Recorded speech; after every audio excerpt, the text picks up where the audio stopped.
going to go top of the leaderboard, and what a beating, 12 seconds, 9:03.3. You're going to have to beat 9 minutes to win this race. That was a phenomenal performance by Andreas Kloden, fastest man at 4.5 kilometres by 8 seconds. He has knocked everybody for 6 with a ride like that. Putting the motorbikes into difficulty. They can't get around these corners as fast as he can, Phil. They don't realise how fast this man is going. He's coming right up behind. That was the O'Grady bend, but now he's sprinting after those bikes who almost got caught by this flyer from Switzerland.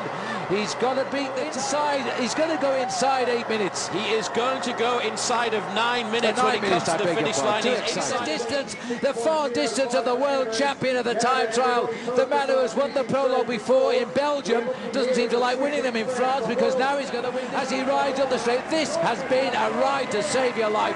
Cancellara has put the icing on the cake for a brilliant day as he sprints towards the line to beat the 9-minute barrier. He beats our team for victory as Hunter grits his teeth as he gone too soon.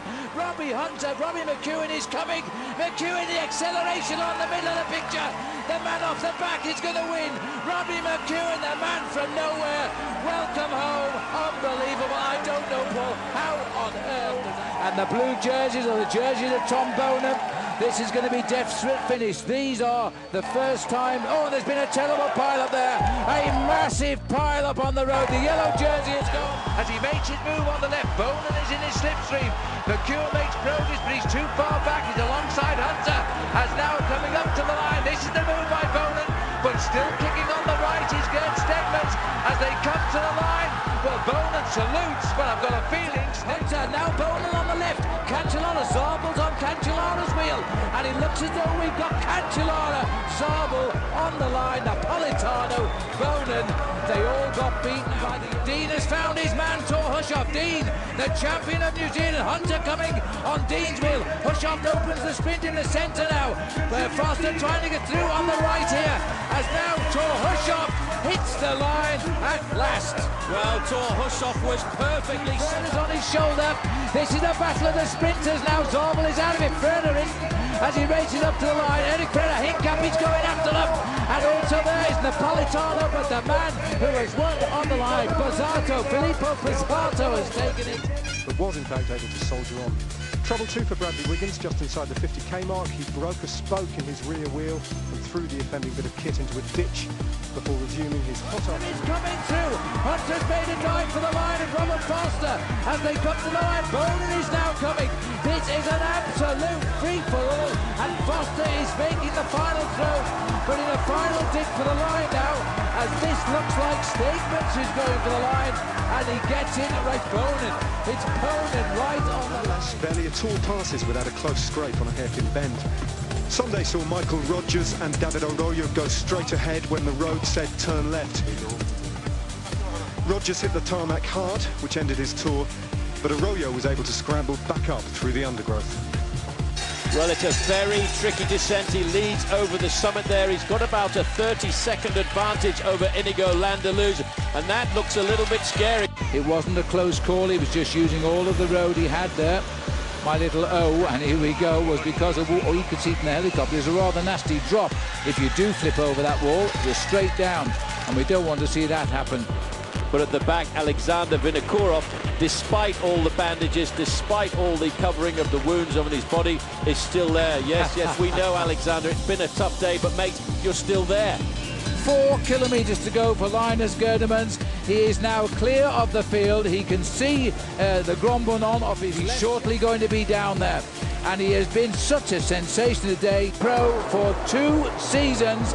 T-Mobile brought a young team to this race. Didn't think they could win it. They better start thinking now, because yellow awaits this rhyme in Briançon. There's time soon to zip up the jersey and salute the crowd. They won't stop him now. He has got the win. Juan Mauricio, Sola, Hernandez. Algan he's missed Vasseur up the other side. Vasseur switched, and everybody was watching Algan. Now he's ripped away on the left of the picture, Vasseur. Balbacini's come through the middle here now, taking on Cassar. He's got to reach Vasseur, and I don't think he's got it. This is going to be a very tight finish, and Vasseur made the move in a stage of the Tour de France. Barlow World are having a dream tour. Can he hold on? This will be a special win. He's being challenged. He's got it on the line. line. Robbie Hunter scores for South Africa. And now Zabel has got the wheel of Boland, and Hunter's still there. Hunter dodging with Zabel. Zabel might get the better here of Boland. Boland gets it. Zabel, Hunter. What a result. And the sprinters... An accident. He's ripped himself up. There's so many riders have had problems.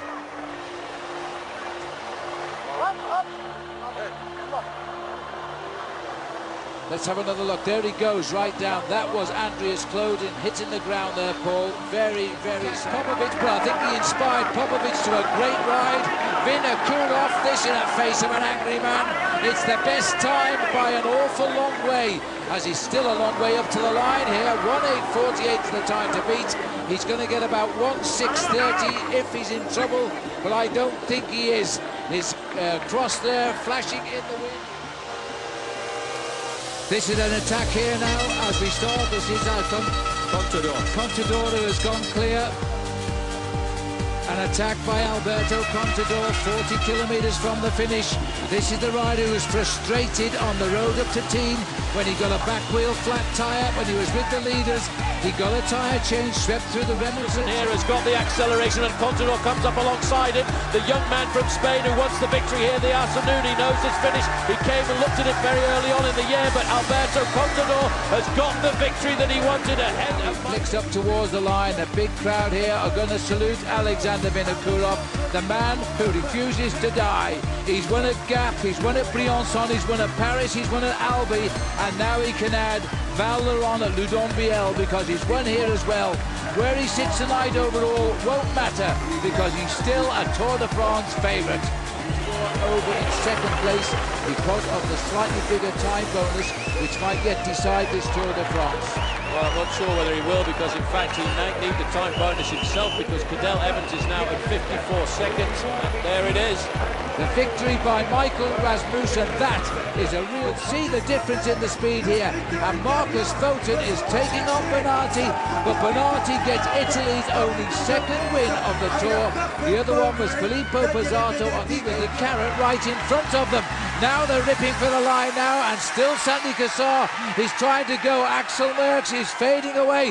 Cassar has got a terrific win, and they've only themselves to blame. That was a fabulous finish by As he now sprints. This man has gone through all kinds of suffering, but he's done it. He's saved his Tour de France by about 20 seconds, I would think. Zabel goes on the right of our picture. Robbie Hunter, a big effort on the left, head-to-head with Tom Boland in green. But Hushoff is still pushing on as Hunter tries desperately. They switch across the road. It looks like it was Bernardi from Hushoff. Zabel. Tightly packed podium in Tour de France history.